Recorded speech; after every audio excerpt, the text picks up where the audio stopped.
The 3 myths of confidence. Hey,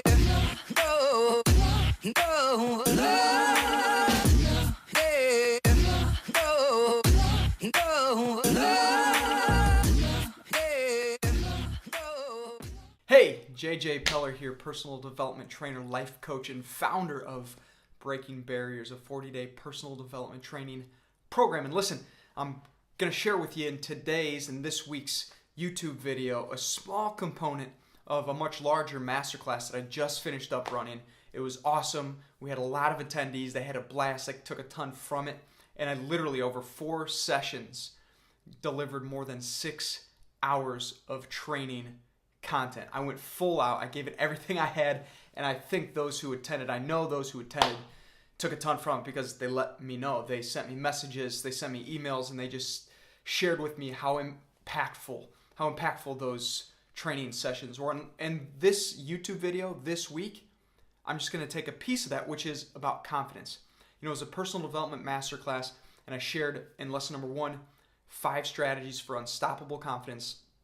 Lesson number 2 was all about how do you build a network of influential friends. Lesson 3 was how do you connect faster, more effectively with the people that you meet with. And the last lesson, lesson 4, was some strategies, actually 5 specifically, for how do you create better results faster in your life. And I want to take a clip from lesson 1 and share it with you because it's the 3 myths of confidence. Now, why do I want to share the myths of confidence? The biggest reason that I started lesson number 1, where I shared 5 strategies for unstoppable confidence, I started that lesson with 3 myths because for most of us, the reason we don't have extraordinary confidence on a regular, consistent basis is because we're held back by beliefs about what we think confidence means. And for most of us, when we start to think about these false beliefs and limiting beliefs about what confidence actually is, it prevents us and holds us down from experiencing even greater levels of confidence. So I just want to share with you 3 myths of confidence so that you can start to shatter those limiting beliefs. You can start to break down those unhelpful views of what you think confidence is, because as soon as you go through these 3 myths of confidence, you're going to say, yeah, that's true. I believe you're going to find a ton of value from these 3 myths, and it's going to help you to be in a better position to experience more of your fullest self and more confidence in who you are and what you can create in this world. So without further ado, here it is. I hope you enjoy. But here we go. The 3 myths of confidence. Myth number 1. You can only have confidence through competence. You can only have confidence through competence. What does that mean?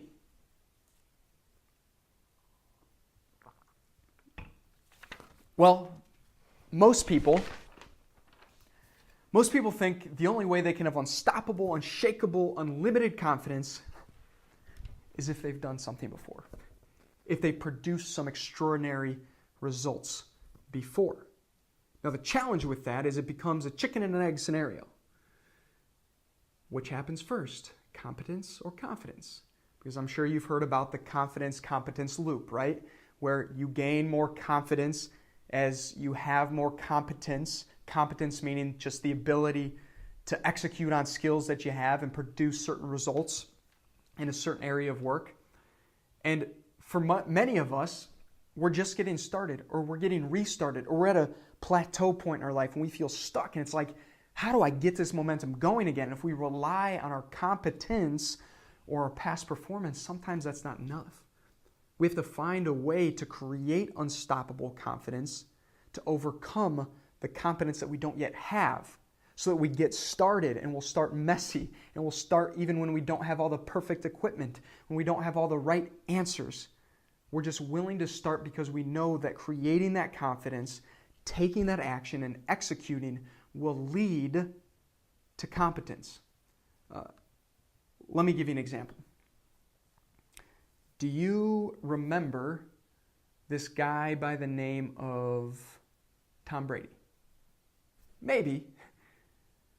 Tom Brady, and this is going to make some of us feel really old, but when you look back on Tom Brady's career, do you remember the day that he made his NFL debut for the New England Patriots. Tom Brady, if you can remember this far back, was actually a backup at one point. He wasn't the Super Bowl starting quarterback that he is today. It was September 23rd, wait for it, 2001. Can you believe that? Almost 18 years ago. September 23rd, 2001. On September 23rd, 2001, and the interesting thing about this time is it was less than 2 weeks after the tragic attacks on the World Trade Centers and on the towers. And so it was a real somber moment in the entire world, but especially the United States and Boston and for Patriots and football. And on September 23rd, 2001, the starting quarterback for the Patriots, a guy by the name of Drew Bledsoe, got just Mack truck hit on him. I mean, it was brutal, so brutal that he had a concussion and internal bleeding. He had to get rushed to the emergency room. And what happened, other than Drew Bledsoe getting carried off the field, was that this young guy, a brand new guy to the game, named Tom Brady, stepped onto the field with a little over 2 minutes left in the game, 2 minutes and 15 seconds. Yes, I did my research. I don't necessarily remember that far back. I was 11 at the time. I do actually remember this happening. I remember watching this game. And Tom Brady comes in, and unfortunately, no, they didn't win that game. But we go on to find out, fast forward to today, is Tom Brady, who took over from being a backup quarterback in a random game in his first season, has played in 8 Super Bowls. He's won 5 Super Bowls, and he's been the Super Bowl MVP in 4 of the 5 Super Bowls that he won. Now my question to you is this. On that day that Tom Brady took over for Drew Bledsoe, what kind of confidence did he have? Did he have confidence from the competence of being a Super Bowl, multi-Super Bowl winning champion quarterback? No. I mean, if you read articles from him at that time, he says, it was repetition. I've been there before. He hadn't been an NFL quarterback before. He had played in practice, maybe some pre-games, but he hadn't had the time to step up and actually take on the leadership role of quarterback for a team like the New England Patriots. And what we find out is he goes on to continue to build his confidence and also build his competence. So for most of us, we might look at a situation or a scenario and say, well, gosh, I've never sold this big of an item before, or I've never made this many sales in a month before, or I've never really grown my business past this, or I've never approached this kind of person, or I've never taken on this new adventure in my life. And we lose confidence.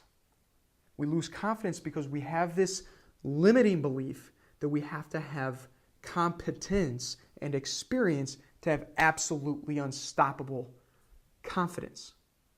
And what I'd offer to you is that it's an absolute myth that you can only have confidence through competence. And if we start to just eliminate that thought and take on this new perspective, this new worldview that says we can have unshakable, unstoppable confidence even without the competence, even without the experience, then we'll take the first step. We'll take the first action. We'll execute on the little things. Even if it's a messy execution, we'll execute, we'll get feedback, we'll learn, and we'll start to develop the competence, which will put us into, that's right, this competence loop. That's myth number 1. Myth number 2.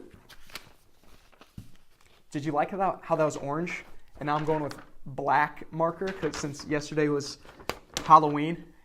Good. Here's myth number 2. You're either born with confidence or you're not. You're either born with confidence or you're not. It cannot be improved, nor can it be learned. It can't be learned. It can't be improved. You're born with it or you're not. Now, certainly, some of the folks out in the professional world are born into scenarios where they just are raised in a way that they have more confidence because the people that they're around, their parents, their family, their friends at a very young age, share with them strong beliefs. Share with them, you can do it. We believe in you. Have confidence. Go out, try, make it happen. There's some people out, if I'm being totally honest, I had the absolute blessing of having a family that believed in believing in yourself, that believed that if you just think you can, then you can. I grew up being read the book, The Little Engine That Could. I think I can, I think I can, I think I can. It became my very first personal growth and development book that I ever read in my life, folks. I loved it. I became obsessed with this idea of self-belief and just going out and not caring what barriers or blockages or challenges are out there, just going for it. Give it everything you have and have self-confidence. I get it. There are people out there that have naturally some self-confidence because of the environment that they were raised in. But, you know, the truth of the matter? The truth of the matter is that we can absolutely learn strategies, specific strategies, for how to create more unstoppable confidence. And the reason I know that's possible is I've done that too. Yes, I was raised by people, by parents, got around family members. Some of my friends were absolutely confident people growing up. Luckily, I was blessed to have those kinds of friends that just believed in themselves, were charismatic, were willing to go and talk with people, were willing to go out and do whatever it would take to produce a result. I was around those kinds of people, but I also found that I could read books. I could watch people on YouTube. I could see people in my own real life who were living with confidence, who I looked at and I said, dang, you're a confident dude. Or wow, she's a real confident lady. And I could ask them questions. I could interview them, or I could watch YouTube videos of uber successful people with absolute charisma and confidence pouring out of them.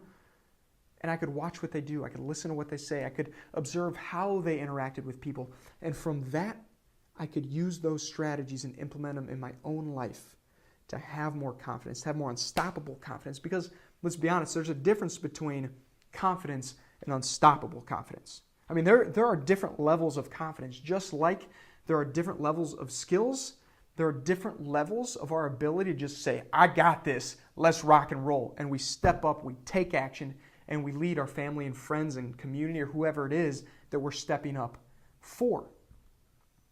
So confidence can absolutely be learned. I mean, listen, I wouldn't be here today with 5 strategies if it couldn't be learned. You'll find as we work through these strategies that there are specific things that literally anybody can do. It's not for the special people that were blessed with some type of confidence, charismatic gene that once they see these strategies, they can unleash it. All of us have this in us. But it's a matter of knowing what specifically to do. I'm a huge believer in modeling success and seeing what successful people do and doing that. Instead of saying, well, I don't do this, don't do that, don't do that. That's helpful. And we'll talk about feedback and how that can benefit us. But more powerfully is seeing what works. Find those people that can do it, can show the confidence, and model their strategies. And I'm giving away some of the strategies that I'll be sharing, but that's one of them.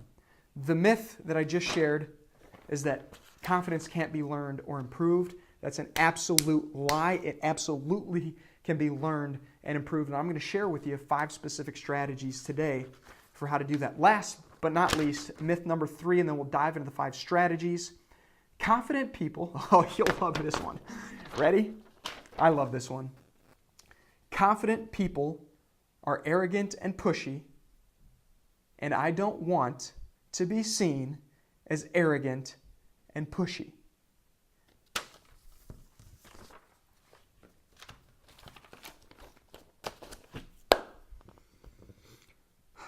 We need to get on the same page about this, my friend. We need to get on the same page about this because it runs so rampant. And the reason, and I get it, this is why it's such a belief of so many people that to be confident, you have to be arrogant. Because there's this very, very fine line between confidence and arrogance. Let me give you an example. How many of you watch PGA golf? Do you ever watch golf, or you've played golf, or you've read a book about how to be a better golfer? If you pay attention to sports in any capacity, I think this will resonate with you. Actually, this past weekend was at an event with my wife. We were in California, and I had an awesome opportunity to connect with this young guy. He's about 20 years old, and I was asking him, what's your goal? What's your mission? What do you want to do?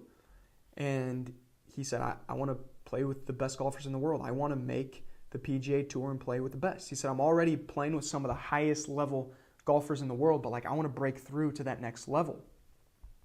And he said, I want to be able to learn from mentors, from people who have played at the highest level. I want to learn what it takes to be able to knock it out of the park, literally with the drive. And put the ball in the hole from 40 feet out and do whatever it takes to be the best in the world. And the interesting thing I heard from this young man who wants to play at the highest level of golf is that from all the mentors he's had, and actually I've read multiple books on how to become a better golfer from sports psychologists who train golfers, not because I'm trying to become a better golfer, but because I think a lot of that sports psychology transitions and transfers into other areas of our life.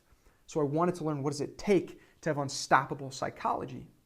And I've read it in books, I've listened to it in different books, and I heard it directly from this young man who's trying to make it, and he has mentors who are on the PGA. And he said, listen to this, every single one of the individuals that play on the PGA believe they're the absolute best every time they step on the course, and nobody else matters. It doesn't matter how the other people play because they know they're the best, they're going to show up, and they're going to master their craft, and they're just going to deliver.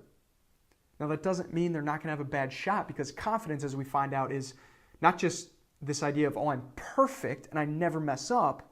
Confidence, in fact, is more so in many cases about being able to hook a shot or put it in the rough or behind a tree and put ourselves and find ourselves in the not so great situation, either on the golf course or in our professional or personal life, and yet have the confidence, have the strategies to get out from behind that tree and still put it in the hole, and to still have a low score, and to still compete at the highest levels. So I think what we find is there really is this fine line between total absolute certainty in ourselves and arrogance, because we've seen it before. We've seen people who have this seemingly unstoppable confidence, but we look at them and we're like, you're a little bit arrogant. And I think what we have to become okay with is that sometimes for us to move ourselves faster into the direction of confidence, we might bump up into this sense of arrogance and this sense of so much certainty that other people might in fact be afraid of it. In fact, some people might think, gosh, he's really confident or she's really confident. But if we want to start figuring out our tempo and our place and where we're on that fine line, unfortunately, sometimes we've got to go over that edge into arrogance. And it doesn't always have to be extroverted and expressed arrogance. Sometimes it's just a sense of certainty in ourselves that we're like, I got this. I'm going to make this happen. And I think what we find is when we start to become okay with the arrogance, we don't actually, because most of us are good people, right? We're not actually arrogant, egotistical people. We just want to have more confidence. And to have that unstoppable confidence, we've got to be able to push ourselves up to that line of breaking over into arrogance. Because the difference between arrogance and confidence is, to me, it's an outward expression of who we are. And it's a sense of certainty. True great confidence is a sense of certainty about who we are without putting down other people. That's the borderline of arrogance. Arrogance starts to become when you have so much confidence in such a demeaning way that you start to tell other people they don't matter, or you start to show people, you show up for people and speak to people in a way that makes them feel like they don't matter, like they don't have a value. So sometimes as we're trying to figure out our rhythm with confidence, we're going to be a little bit messy and we might bump into that arrogance, and that's when we got to know, I got to do these things a little bit differently. I've got to show up a little bit differently. But if we keep doing that, we're going to become better at the skill of confidence. Well, did I deliver for you? How'd you feel about the 3 myths of confidence?